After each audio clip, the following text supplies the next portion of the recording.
We all can pretty much tell that the writing is on the wall for Miles Morales appearing in live action sooner rather than later. But now everybody is trying to figure out how exactly do you make this character work, considering his origin and backstory is based on the death of Peter Parker. And the prevailing theory is the fact that he's going to be Spider-Man from the Raimi universe.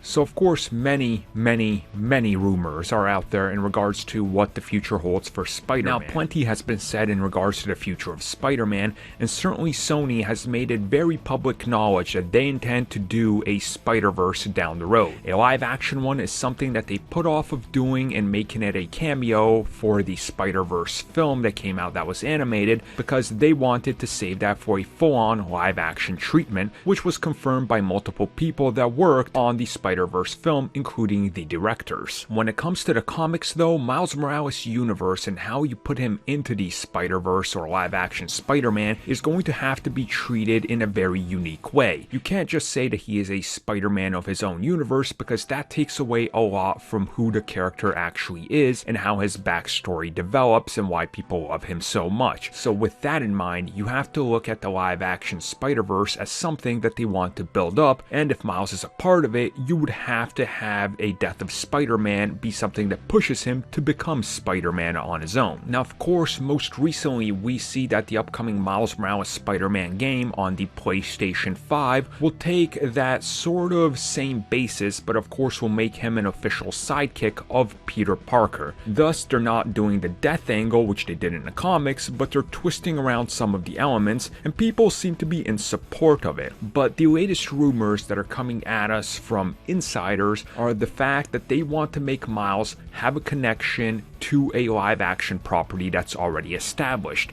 and they're saying that Miles Morales could possibly be established as a version of that character that exists due to the fact that Tobey Maguire's Spider-Man was once Spider-Man in his universe but has since passed away. If this was the case, it's honestly a good way to go about it, because you're bringing in a huge nostalgia factor with references to the Raimi universe. And also, if it turns out that they can get Tobey Maguire back, then you could honestly do some scenes with both of them interacting with one another, Miles meeting Peter, and I think audiences would honestly be all up for that. Now, on the off chance that they maybe do it for the Amazing Spider-Man universe, I still think that there's something there that they could work with. Now, it wouldn't really resonate as much as using somebody like Tobey Maguire, because the Amazing Spider-Man never got to fully grow into his own character before the actual series was cut off and never completed. Now of course it's all still rumors at this point,